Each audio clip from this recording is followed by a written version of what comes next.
reka twinjire mu kindi cyiciro muri icyo gihe nyine cya Yeremiya. Mwumvise ko Yeremiya yahamagawe ku ngoma y'umwami Josias. Mavuze mu Kinyarwanda ngo ni Yosia, mu Gifaransa ni Josias. Amen. Yeremiya yahamagawe ku ngoma ya Josias. Mavuze ngo ni Yosia. Josias, Yosia. Okay. Ku mwaka w'ingoma, umwaka wa 13. Uyu mwami rero ntabwo ari musanzwe. Hari ibintu bikomeye hano bibiri muvugaho dushaka kureba n'impamvu Imana yamukunze cyane. Amen. Ndetse mu dusomere abami ba kabiri cyangwa twigire ku ngoma za kabiri. Nicyo kimwe n'abami ba kabiri 22. Nicyo kimwe n'ibiri ku ngoma za kabiri 34. Uhere ku murongo wa mbere. Gatusome. Yosiya yatangiye gutegeka amaze imyaka 8 avutse. Amara imyaka 31 i Yerusalemu ari ku ngoma. Akora ibishimwa n'Uwiteka, agendera mu nzira za sekuruza Dawidi, ntiyateshuka ngo azivemo aci iburyo cyangwa ibumoso. Muri ubu buzima bwa Yosia, Josias, tukomeze. Ahubwo mu mwaka wa 8 w'ingoma ye akiri muto yatangiye gushaka Imana ya sekuruza Dawidi, kandi mu mwaka wa 12 atangira gutunganya i Buyuda n'i Yerusalemu, amaramo ingoro na Ashera n'ibishushanyo bibajwe n'ibiyagijwe. Basenya ibicaniro bya Bali abyirebera, kandi atema ibishushanyo by'izuba byari hejuru yabyo arabigusha. Ashera n'ibishushanyo bibajwe n'ibiyagijwe arabimenagura, abigira ibishingwe, abinyanyagiza ku bituro by'ababitambiraga, kandi atwikira amagufwa y'abatambyi ku bicaniro byabo. Nuko atunganya Buyuda n'i Yerusalemu. Kandi niko yagenje mu midugudu ya Manase n'iya Efurayimu n'iya Simeyoni, ageza no ku ya Nafutali, yabaye amatongo impande zose. Asenya ibicaniro, asekura Ashera n'ibishushanyo biyagijwe, abigira ibishingwe, atema ibishushanyo by'izuba byose byari mu gihugu cya Isirayeli cyose, arabigusha maze asubira i Yerusalemu. Mu mwaka wa 18 w'ingoma ye, amaze gutunganya igihugu n'inzu, yohereza Shafani mwene Asariya na Maseya umutware w'umurwa na Yowa mwene Yehowazi w'umucurabwenge ngo bajye gusana inzu y'Uwiteka Imana ye. Nuko basanga Hilukiya w'umutambyi mukuru, bamuha impiya zazanywe mu nzu y'Imana. Izo Abalewi b'abakumirizi bari basonzoranyije mu Bamanase n'aba Efurayimu n'Abisiraheli bari basigaye bose, n'Abayuda bose, n'Ababenyamini n'abaturage b'i Yerusalemu. Nabo baziha abakozi babakoresherezaga inzu y'Uwiteka. Maze abo bakozi bakoreraga mu nzu y'Uwiteka bazitangira gukomeza inzu bayisanisha. Urumva ishaka afite Imana? Baziha ababaji n'abubatsi ngo bagure amabuye abanjwe n'ibiti byunga inzu n'iby'ibisenge by'amazu abami b'Abayuda barimbuye. Abo bakora uwo murimo bakiranuka.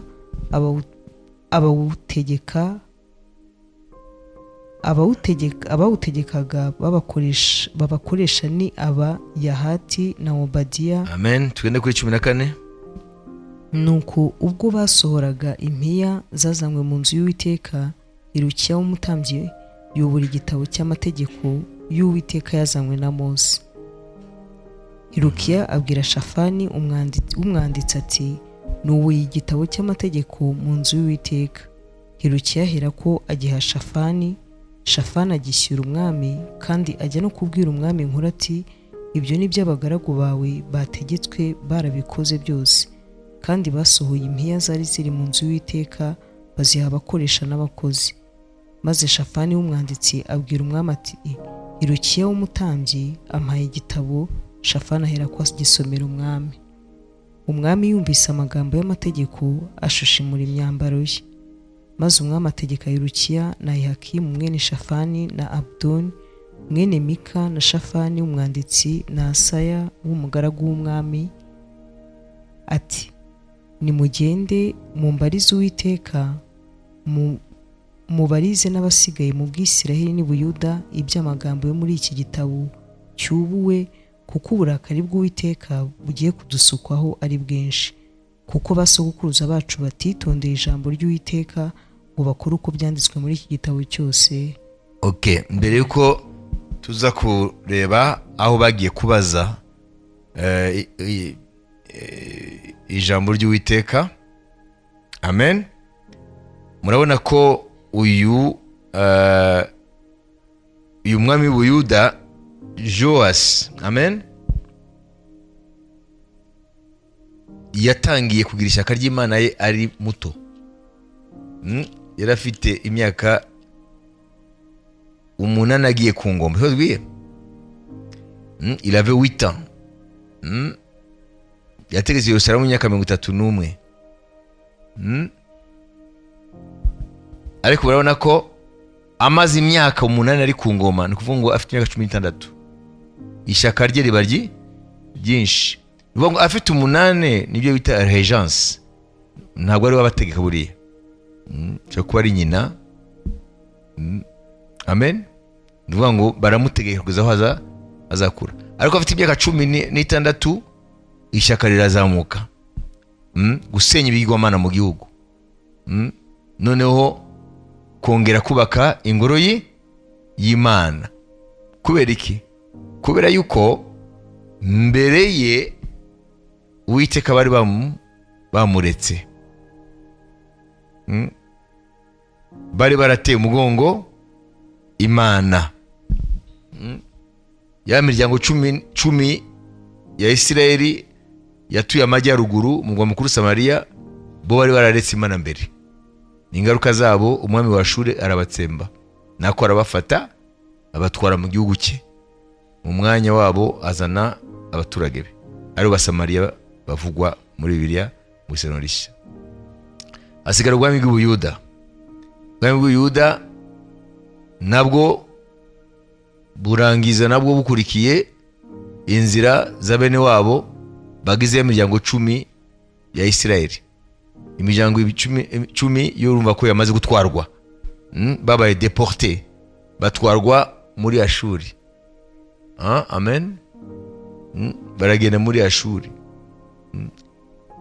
Muri abihugu byose amajyaruguru ya Iraq, baragenda noneho bakwira ziriya parti byose, mujya wumva za Afghanistan, za biriya bihugu byose bya hariya.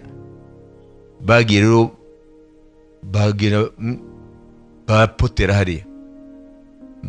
Israel mu myaka yashize niyo yatangiye kujya kubashakisha, babasanga barakwibira ibihugu byose bya hariya. Mu bihugu bitandukanye bya hariya basanze harimo abakomoka kuri abo bantu, ya miryango 10. Rero bafite ukuntu babipima, none na za ADN uyu munsi bashobora kuzipima.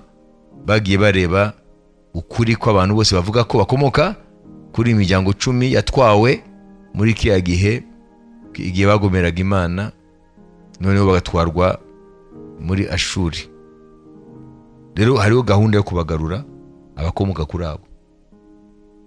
Iyo politike muri Israel hariyo garura abana ba Israel.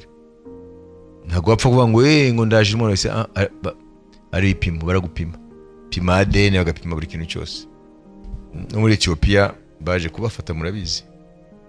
Noneho hasigara ubwami bw'amajyepfo Yuda mu mukuru Yerusalemu.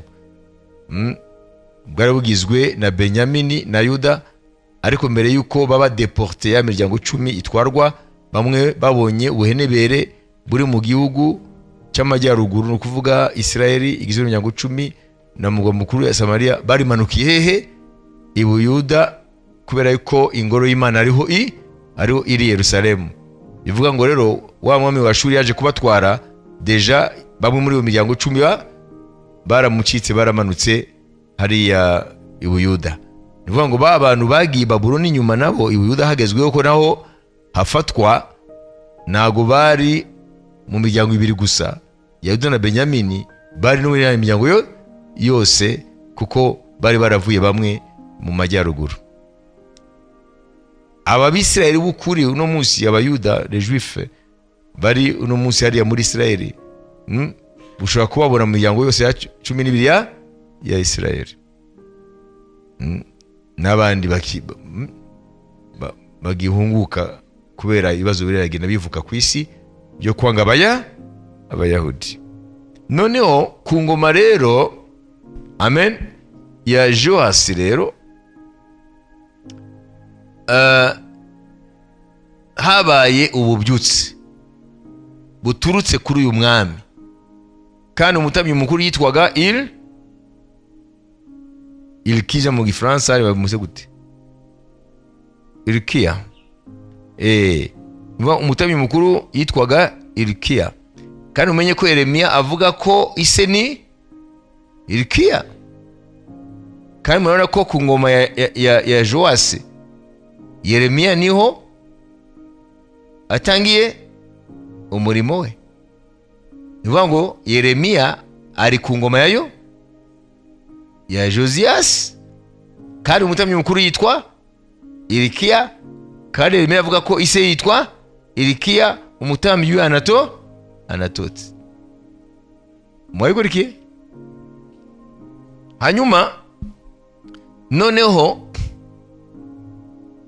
ikintu twabonye kubw'ishaka ry'Imana ryo gusenya ibigwamana no ugarura umutima ubwo bwoko ugarukire Imana nzima, ariko asanga n'inzu y'Imana rero, ingoro y'Imana nayo ubwayo yaratawe, nayo ikeneye kuba restore, ikeneye gusubirwamo no gukuraho ibyangwa n'Imana bari bazizanye mu bigwamana n'iki, kugira ngo bongere bahumanure inzu y'Imana. Azana n'amafaranga yari mu nzu y'Imana yose kugira ngo abashinzwe gukora imirimo y'Imana mu nzu y'Imana bayikore. Muri icyo gihe bari barakora rero isuku mu nzu y'Imana, bagwa ku gitabo. Amen.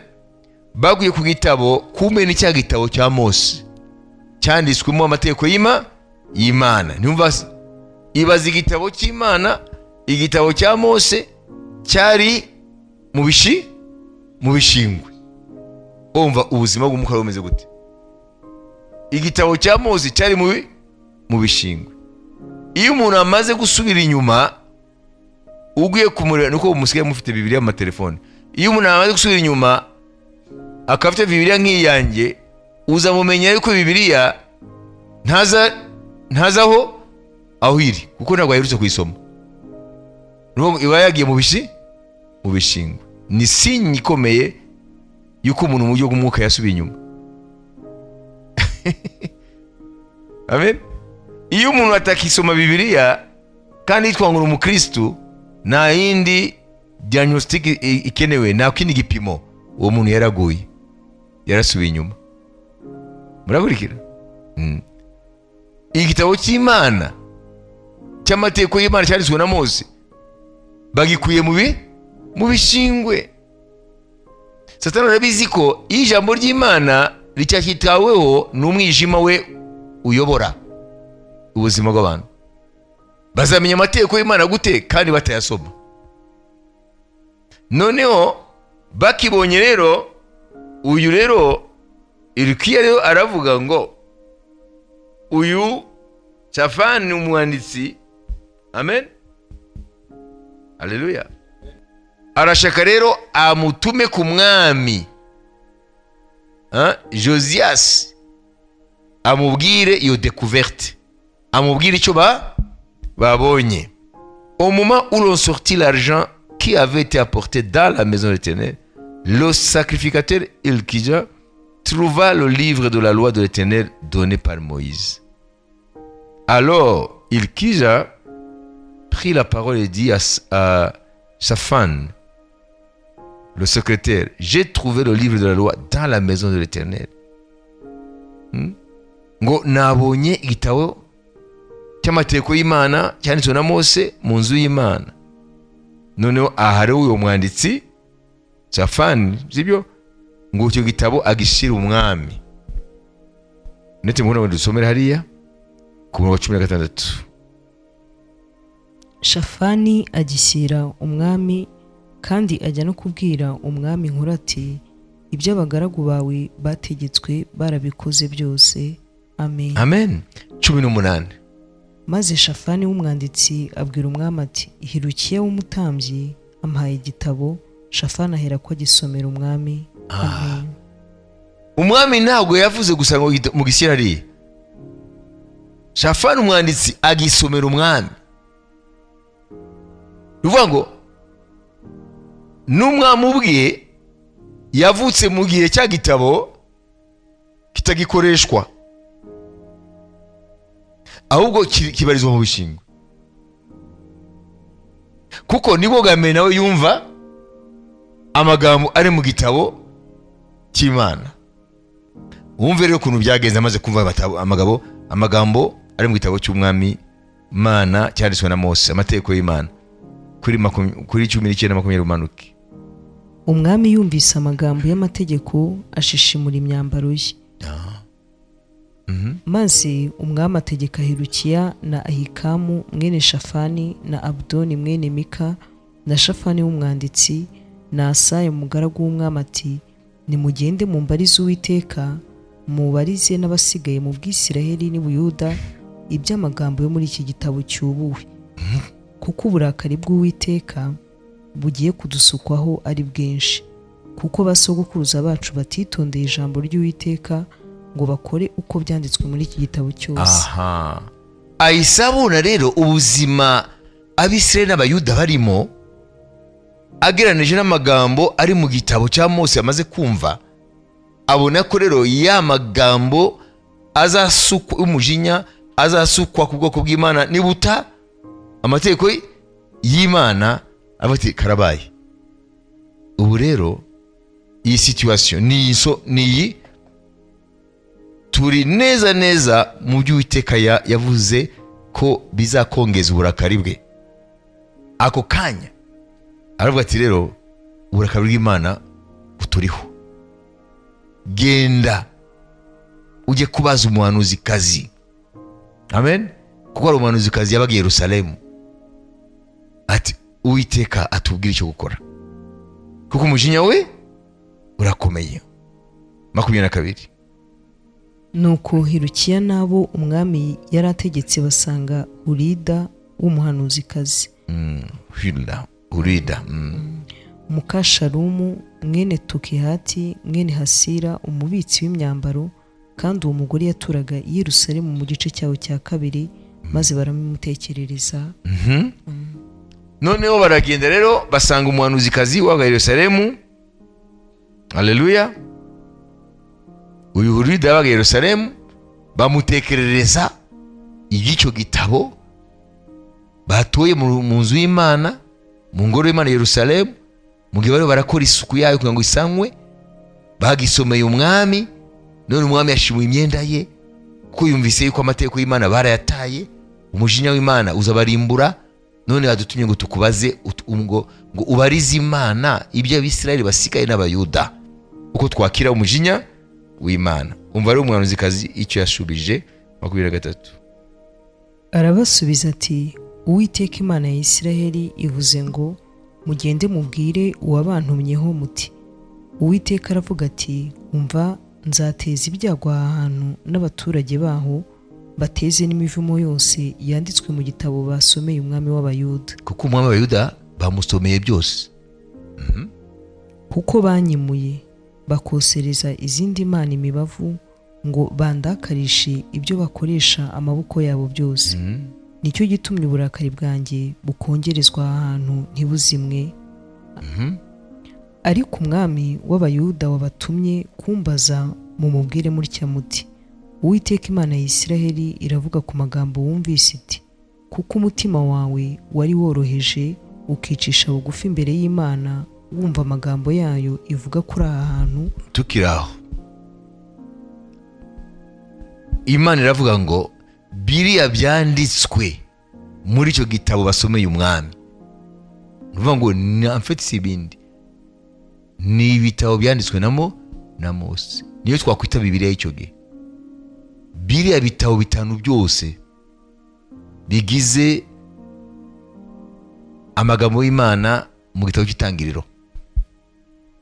Itangiriro, Kuva, Abalewi, Kubara, Guteka kwa kabiri, nibyo bamusomeye. Kandi nugera rero Guteka kwa kabiri 28 uraza kubona igice kimwe imigisha, igice kinini nako amagambo manini menshi muri cyo gice imivumo. Bare musomere rero niyo mpamvu yakutse umutima. Hanyuma ashima imyenda ye, aravuga ati turarimutse. Noneho Imana rero iravugira mu kanwa k'umuhanuzikazi. Amen. Uyo Hulida nyine mazika wa Yerusalemu aravuga ngo biriya umwami yasomewe byanditswe muri cyo gitabo by'ibyago ntakabuza bizaza, kuko baranyimuye bimika imana zitarizo.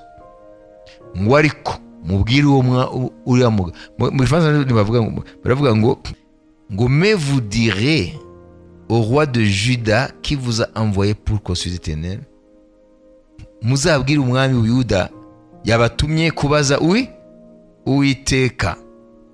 Mu gitabo cy'abami bango vous direz à cet homme qui vous a envoyé, mubwire uwo mugabo yabatumye wanjye. Hano bo bavuze ngo mubwire umwami w'Ubuyuda yabatumye.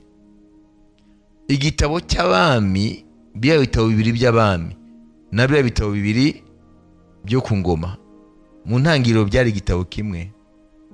Ndavuga ibitabo by'abami bibiri ntabwo byari bibiri, byari igitabo kimwe, aho kugira ngo abantu batahure neza byaragabanijwe.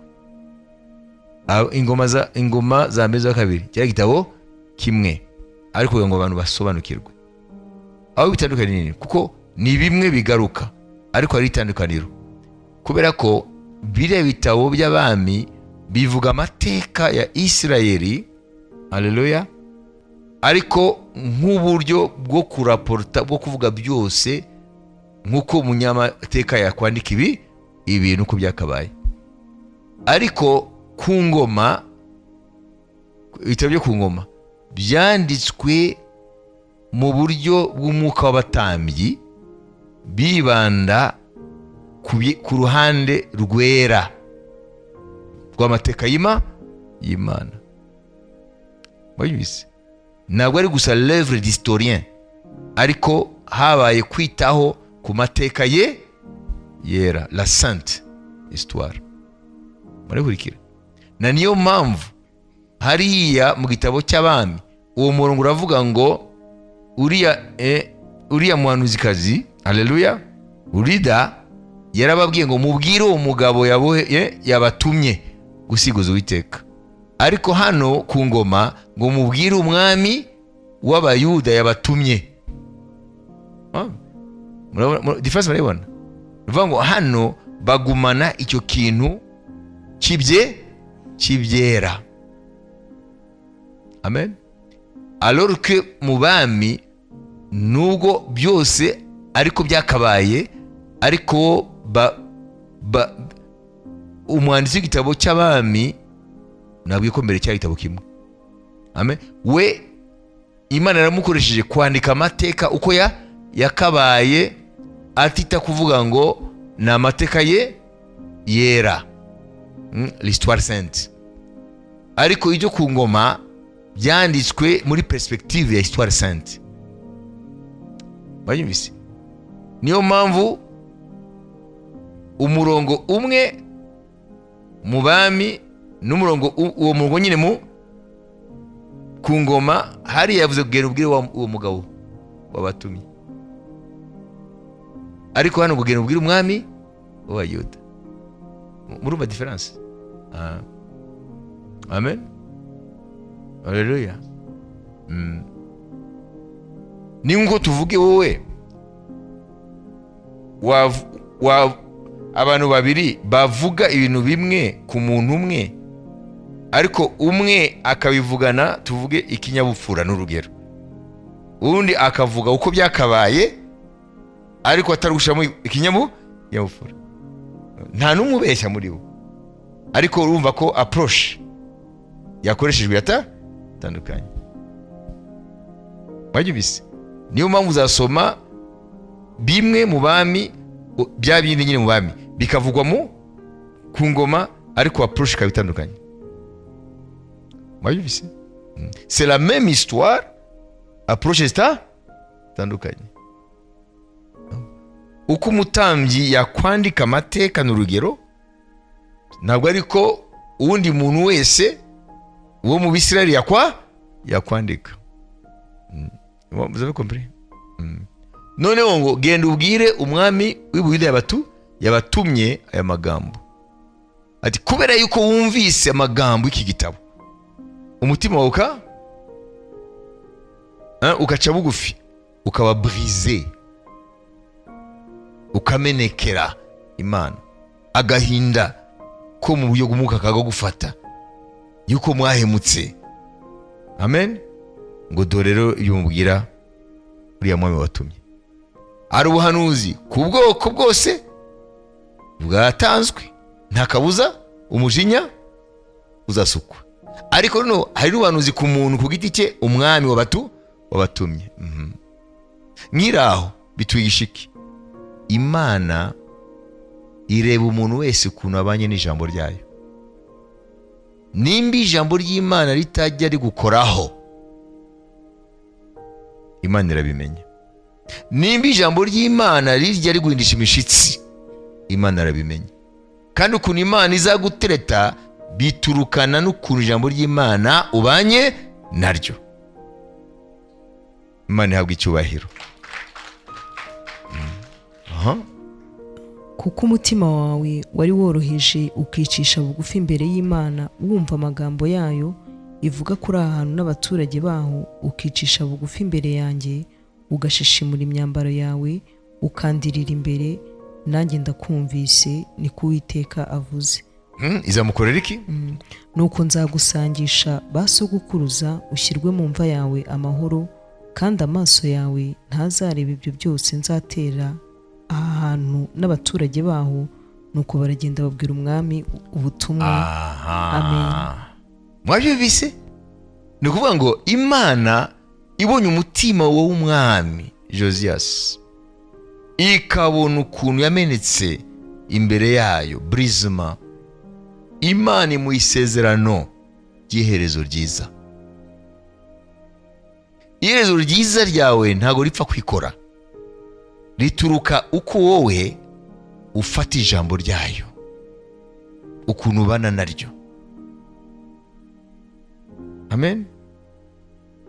Ni ukuvuga ngo gukiranuka k'umwami Josias, amen, yahagaritse igihe runaka umujinya w'Imana no ku bwoko bw'Imana.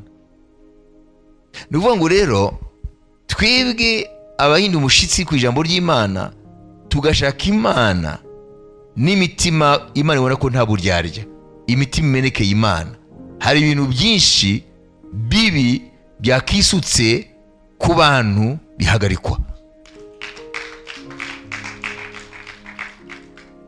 Ni ukuvuga ngo ntabwo tujya imbere y'Imana ku bwacu gusa, tujya imbere y'Imana ku mbaga.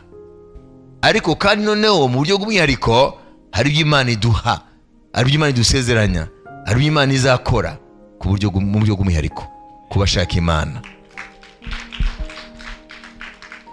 None mu gihe turavuga ngo ibihishwe n'iby'Uwiteka, hanyuma ibishuwe ni ibyacu n'abana bacu iteka ryose.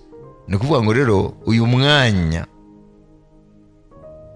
tukwiye gutekereza, iyo Josias adatuma abantu kujya kubaza Imana, sibyo? Ese ari amagambo bari kuyamenya? Oya. Ingaruka zari kubizihe? No ku ngoma ya Josias umujinya wari gusukwa, kuko le peuple était mûr pour le jugement. Nuvuga ngo ibihe byari bikuze mu buryo urubanza rw'Imana rwabasukwaho umujinya w'Imana. Ariko Imana ivuga ngo igihe cyose ukiriho ibyo byago sinzabizana. ni nka Metusela. Igihe cyose Metusela akiriho nta muzure. None igihe cyose umwami Josias amen azaba ariho, Imana izahagarika umujinya wayo. Ba banyabyaha rero bari mu bigwamana byabo ntibamenye igituma umuzima w'Imana udasukwa kuri bo. Kumba bo bakivuruguta mu byabo, mu byaha byabo, bajya kuzuza imibavu z'indi mana, basenga ibigwamana, bakora ibyaha imbere y'Imana, ntibamenye ko iyo Mana ntabwo intege zuzuru, ntabwo Imana yahindutse. Amagambo yavuze aracyari mazima. Nuko hari umugabo umwe watumye umutima w'Imana ukorwaho. Hanyuma aravuga ngo wowe mu gihe ukiriho, amaso yawe nzayabuza kubona ibyo byago. Ariko nyuma ibyago byarasutswe ku Bayuda. Ibyavuze mu gitabo cya Mose byabasohoreyeho. Nivuga ngo rero iyo atabaye abantu bajya kubaza Imana El Olam, iyo atabaye abantu bagenda imbere y'Imana bakitanga bagashaka Imana, nivuga ngo hari ibintu biba mu ku bantu bitameze neza bitakabaye kuri bo, nukabone nabwo batari barashaka Imana, ariko hari abantu bahagarira mu cyuho. Amen. Hanyuma hakaba hari n'ibintu rero tudashobora kumenya kandi twakamenye byazana umugisha mu cyimbo cy'umuvumo. Ukwiye kumenya gusa ko hari ibintu bihari bihambaye utazi, hari ibintu bihishwe utabasha kumenya ubu. Ariko iyo tugiye gushaka Imana nk'uko uriya umwami w'Ubuyuda Josias yagize umutima wo kubaha Imana, turaza kurangiza wenda tureba Bibiri ivuga ngo yakoze umunsi mukuru wa Pasika, ngo mu bamubanjirije bose abandi bami nta munsi mukuru wanye n'uwo wigeze kubaho, kubera kubaha Imana. Amen. Wenda turasome gato mu kurangiza 35 uri ku murongo wa mbere, ndakubwira aho garukira. Bukeye Yosiya aziririza Uwiteka Pasika i Yerusalemu, babikira umwana w'intama wa Pasika ku munsi wa 14 w'ukwezi kwa mbere. Ashyira abatambyi ku murimo wabo, abashyirishaho umwete wo gukora umurimo wo mu nzu y'Uwiteka. Kandi abwira Abalewi bigishaga Abisiraheli bose ari bo berejwe Uwiteka ati, nimushyire isanduku yera mu nzu Salomo mwene Dawidi umwami wa Isiraheli yubatse, nta mutwaro muzongera guheka ku bitugu byanyu. Maze noneho mukorerane Uwiteka Imana yanyu n'ubwoko bwayo bw'Abisiraheli. Mwitegure uko amazu y'abasogokuruza banyu ari n'ibihe byanyu, nk'uko byanditswe na Dawidi umwami wa Isiraheli na Salomo umuhungu we. Urumva aha ni umunsi mukuru wa Pasika. Ni byinshi cyane yakoze. Umviriza kuri uwo munsi mukuru. 6 turagenda dusimbuka.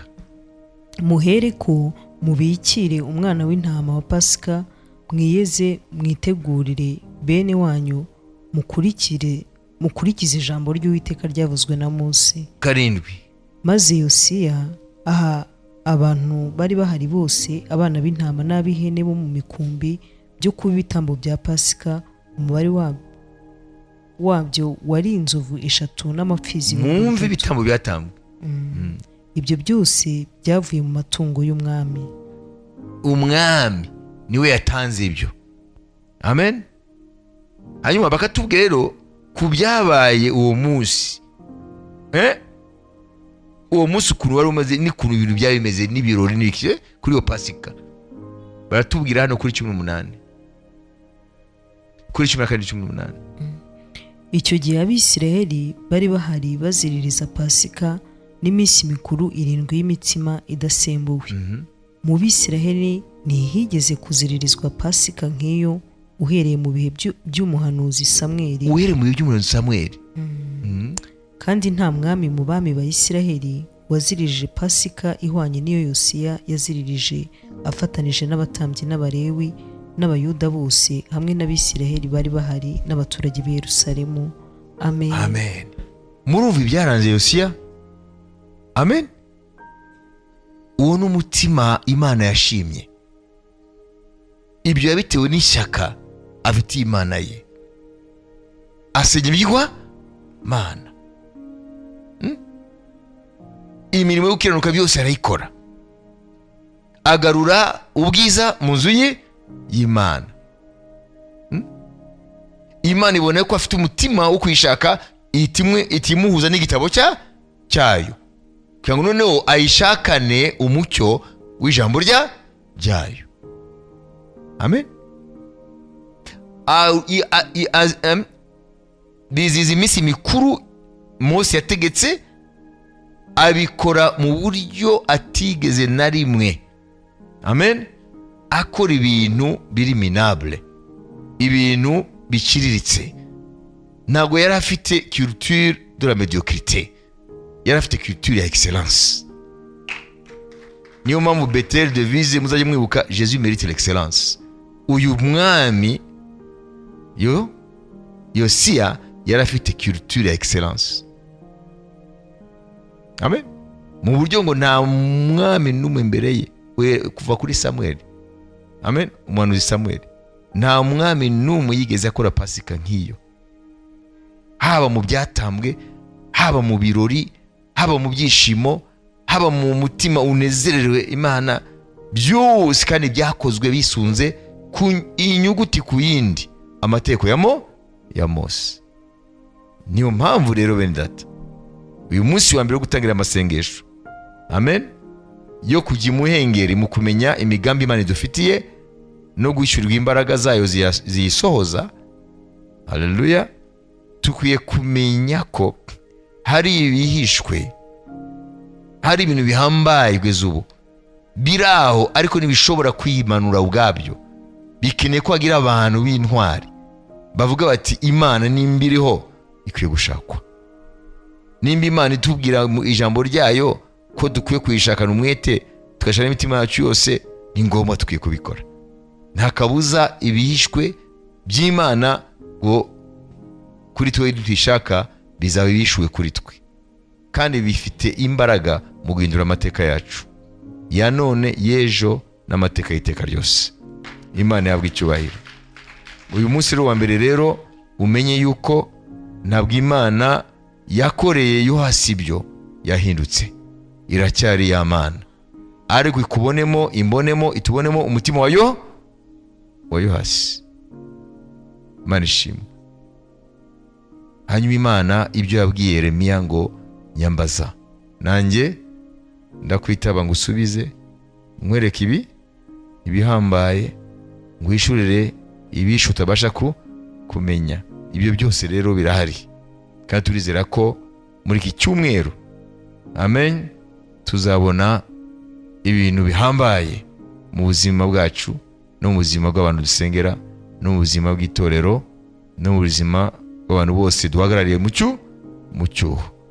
Josias, umutima yagize wo kubaha Imana ntabwo wamugiriye ingaruka wenyine, nuko ku ngoma ye ibyo byago byari hafi gusukwa byarahagaritswe. Bitegeza yuko we asoza, kandi iyo bamukundira bagakomeza kujya muri iyo reveil, ntibyari gusozwa. Iyo bamukundira bakagarukira Imana yabo n'umutima ukunze, bakimurirwa Mana, biriya byago ntabwo yari kuba. Gutwarwa kw'imiryango 10 ya Isirayeli muri Ashuri nuko batagarutse. Iyo haboneka umwuka ugarukira Imana, ntabwo bari kuvanwa mu gihugu.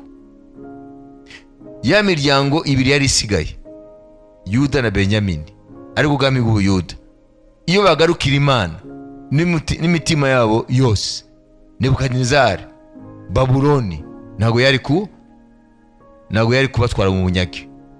Byose byabaye ari ingaruka yo gutera Imana umugongo. Iyo Mana rero ntabwo yahinduye principe zayo. None umunsi niko bimeze.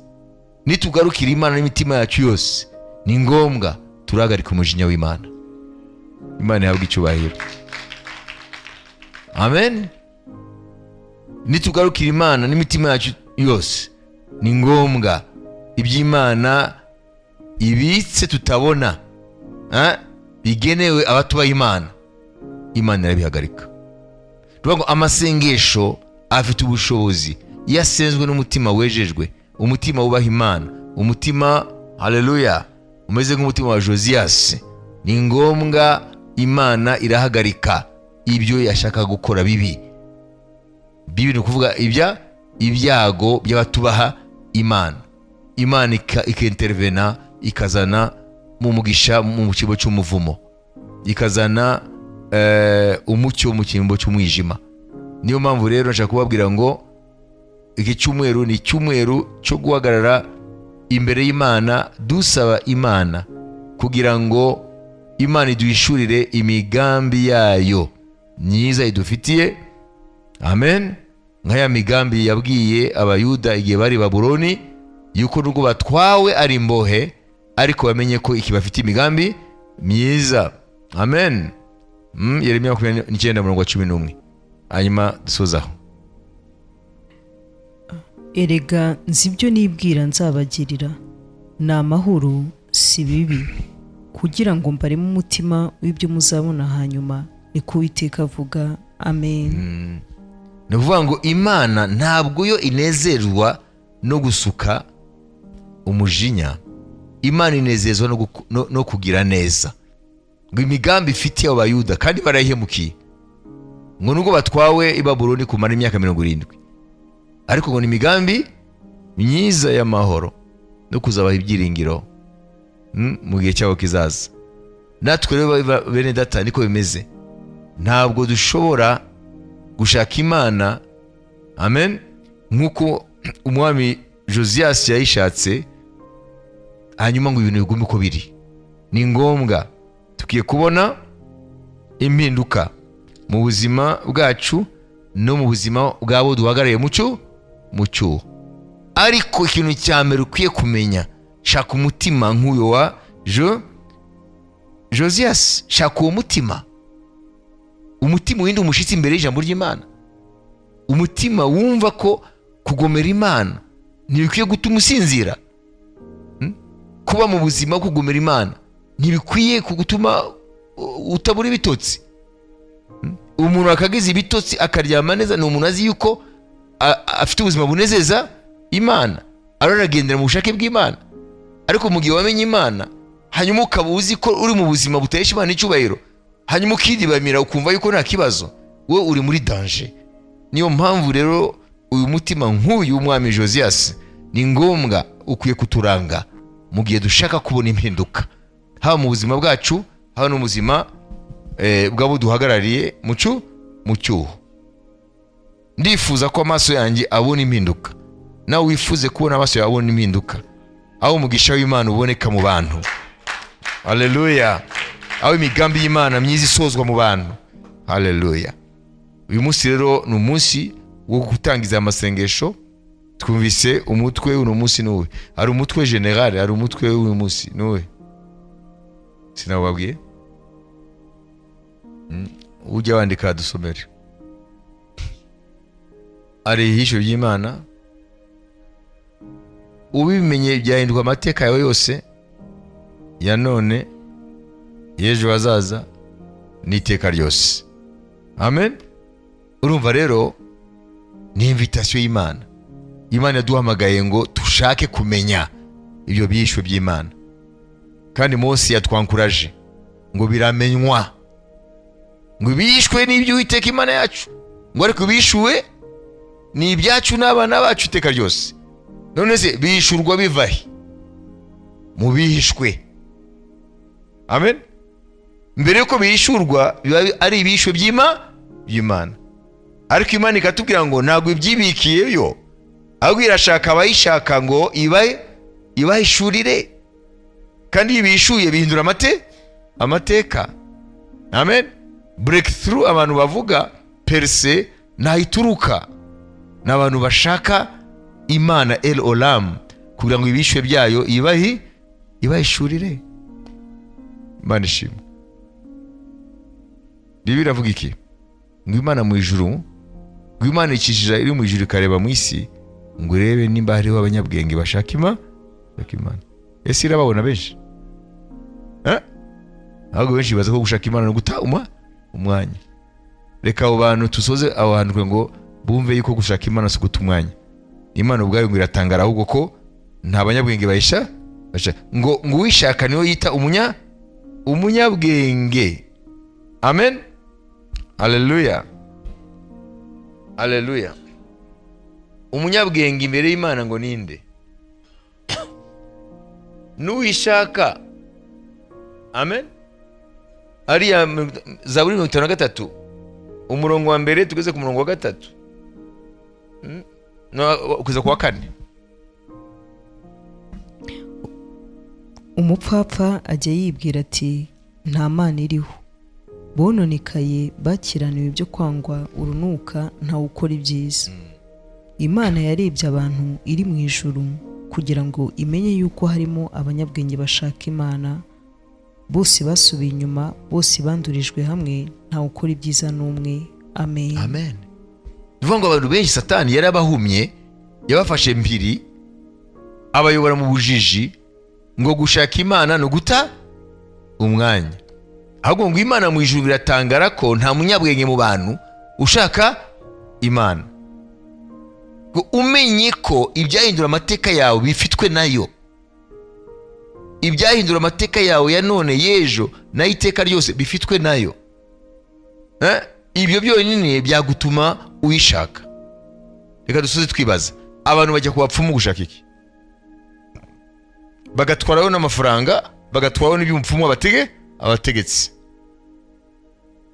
Kandi akabakoresha ibyo ashaka, akanywesha ibyo ashaka, akabarasagaho ashaka, akabasiga ibyo ashaka.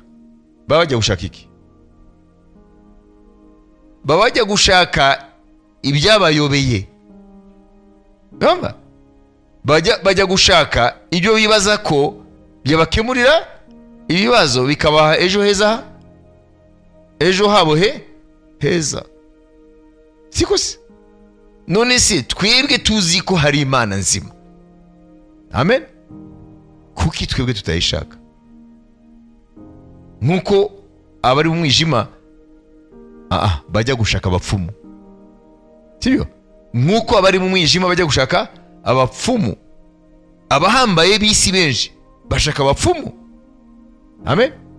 Kandi mu mateka y'amahanga Nebukadinezari mbere ko Imana imwiyereka, Nebukadinezari yashakaga abandi.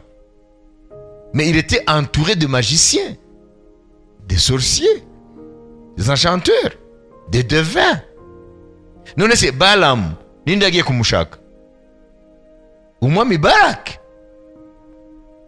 Kuko yarazi ko amufitiye igisubizo cy'abari abantu bari barazamuka bava muri Egiputa, bari bararimbura amahanga. Ati batarangiraho uriya mugabo tumuzi ubushobozi, iyo avumye birafata, reka tumuhamagare tumuhe ibyo ashaka byose n'ubutunzi bwose bw'abanyamowabu, tubumuhe kugira ngo atuvumire bari abantu.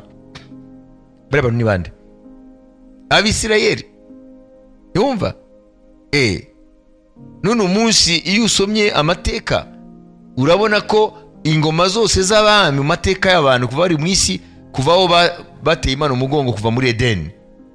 Amen. Bose bashaka izindi mbaraga zababashisha kunyura mu bikomeye ntibaherane. None twebwe ko tuzi Imana, kubera iki tutayishaka? Twakarushije n'abari bajya gushaka abapfumu gushaka Imana nzima. Imana ubwayo irabivuga muri Yesaya ngo ni gute abazima bajya gushaka ibisubizo byabo bapfuye. Mwese abazima ntibagashaka ibisubizo ku Mana nzima. Ariko Imana igatangara ko nabayo barutwa ishyaka n'abajya gushaka ibisubizo ku bapfumu, ku bakonikoni, ku baragura, ku baterekera. Bayumvise? Aho kujya gushaka Imana nzima. Ibyo ni by'Imana rero bitangaza yuko abatazi Imana bari mu mwijima bajya gushaka abapfumu, abakonikoni, abaragura, ababaterekerera, bakabashakana umwete ndetse bagatanga n'ibyinshi mu byo bafite amen. Ariko abazi Imana nzima, ab'Imana yawe no kwimenya, ntabwo uwo mwete Imana iwubona muri bo. Ibyo rero ngo bigatangaza Imana iri mu ijuru igatangara. Babyumvise? C'est étonnant, non? Nibitangaje se? Rero twebwe iki cyumweru rero tugira umwete Imana tubonemo, amen, ishaka ry'umwami Josias. Tugire rero iryo shaka rero ry'umwami Yosiya, siko Josias. Yazanye impinduka, habaye reveye ku ngoma ye, nuko itakomeje. Byose bene data biri mu mutima. Uko Imana ibona umutima wawe niho hari igisubizo. Ntahandi. Ntabwo ari ibyo ufite, ibyo udafite, ntabwo ari igihagararo, ntabwo ari imyaka umaze mu gakiza, ahubwo umutima, la qualité de ton cœur. C'est ça le facteur déterminant. Cyo ni Imana ishaka. Turashoje rero, ndabashimiye mwese ababonetse uyu munsi, mwumvise intego yacu. Amen. Hallelujah.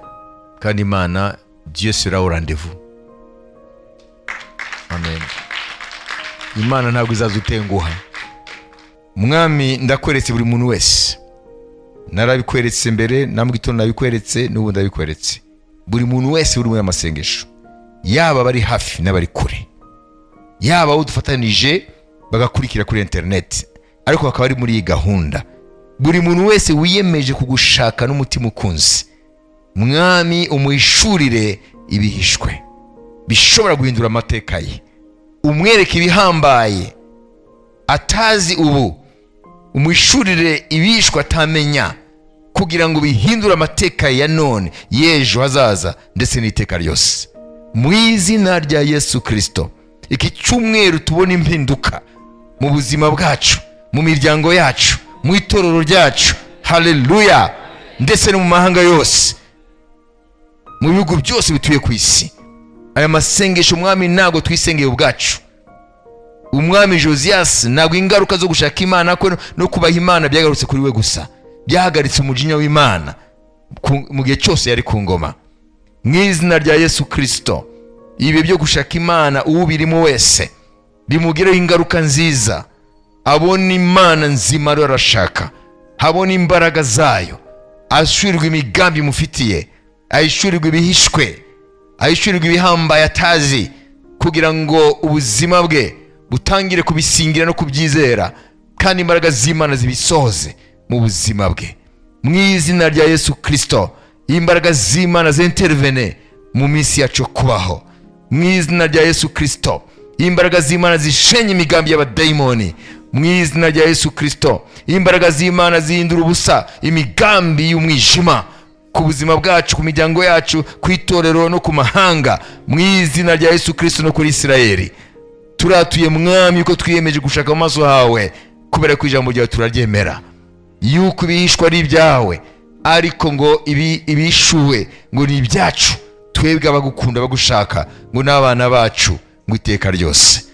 Mu izina rya Yesu Kristo, ibyo bihishwe wabwiye Yeremiya, ibyo bihambaye wabwiye Yeremiya, reka Mwami tubishurirwe muri iki gihe, kandi tubisingire, uduhe no kwizera ko kubifata no kubigenderamo.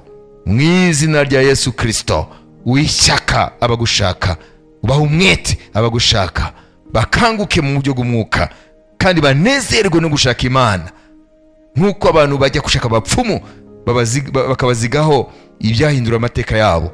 Ariko natwe Mwami uduhe umwete urusha abo, kuko twe turashaka Imana nzima.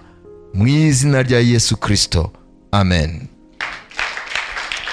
Amen. Mugire ibihe byiza, turi kumwe kuri urugamba kugeza ku wa gatanu muri gahunda twiyemeje. Umwami Yesu abagire neza. Amen.